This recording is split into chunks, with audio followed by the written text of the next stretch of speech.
Hi guys, welcome back to Daniel's Tech World on YouTube. This is Daniel Rosel here, and for this video I am going to be demonstrating the difference in sound quality using the Rode Reporter microphone naked or raw compared to using it with a couple of cheap foam covers. Now the Rode Reporter microphone is what you're looking at in front of the camera here, and I've just recorded a sort of video style blog where I have it up on a microphone stand, and I'm recording from this into my XA40 Canon Pro camcorder, which is a lovely camcorder, and it has, I think, pretty decent automatic gain control, which is what I'm actually using at the moment. I'm looking at the levels on the screen. So just to sort of say that one more time, the audio environment here is Rode Reporter wired XLR connection, and I'm recording this into a Canon XA40 camcorder, so the preamps, etc., are the ones that are built into the camcorder, not using an external soundboard or what have you. And as I usually do when I'm doing these sort of audio comparisons, I'm not going to edit the audio in post-production so that you can hear what it sounded like when it came off the camcorder. Just before I do the microphone foam test, to state the obvious, I'm recording this in an indoor environment. This is my apartment. This is my lovely bookshelf. Well, at least the one I share with my wife.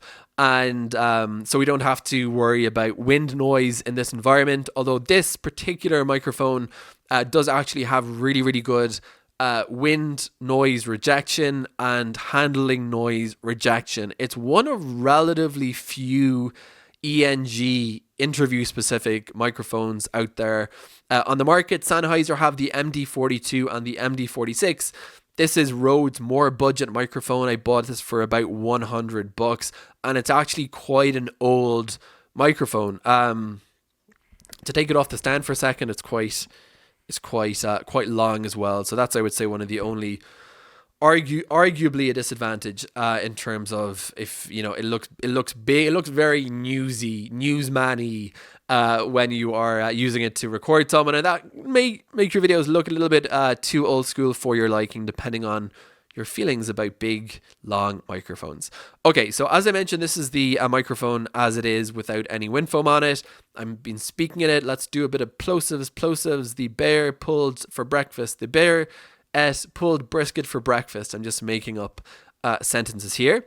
And just before we do that test again, let me just quickly demonstrate the off-axis rejection. I'm moving the microphone a little bit to the right. I'm moving it a little bit to the left, so I'm no longer addressing it face on. I'm addressing it slightly off-axis. And I'm also going to just do a vertical off-axis type test. I'm speaking a little bit above the microphone here, and should have about the same results. I'm speaking, the microphone's a bit too far up. And now we are returning to what should be a fairly decent microphone position. Okay, now let's get on to the wind foam tests. Two different foamies I'm going to be testing out today. One is this slightly ridiculous branded foamy, which I have yet to use in public. It's I wanted to put Daniel Rosel's YouTube channel on it, but then YouTube said you can't use our logo. So I ended up just putting Daniel Rosel video on it.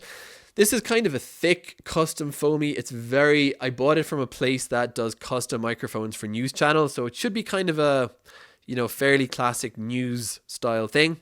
And this is a really cheap foamy that I just bought a 10-pack of these from Amazon, unbranded microphone foamies. So this was the microphone raw, as I mentioned, and I'm going to just go and put on the cheap foamy, and going to just speak for a few more seconds so you can hear if there's any difference in terms of the audio quality.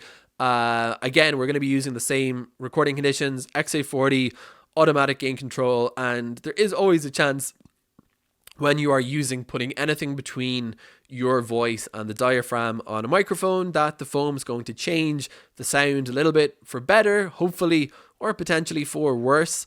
Better is definitely there should be some plosive protection in addition to the microphone, and the worst is it just can change the frequencies in a way that is undesirable for your voice. So this was the now let's go back. We're gone back obviously to the raw microphone without any foam cover, and now we're going to put on the chunkier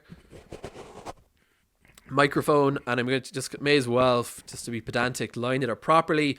Again, I'm trying to speak directly into the microphone here to give a fair comparison between the three recording conditions. And this again is using the chunkier foam.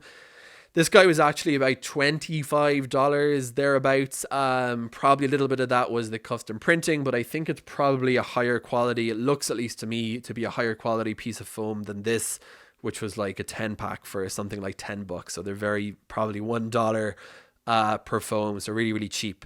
So that was it. That's been the comparison between the three different foam conditions: raw, basic foam, slightly less basic foam. I'm going to just take this guy off now. And if you do want to get more videos, this YouTube channel is where I will be uploading my various tech adventures and whatnot.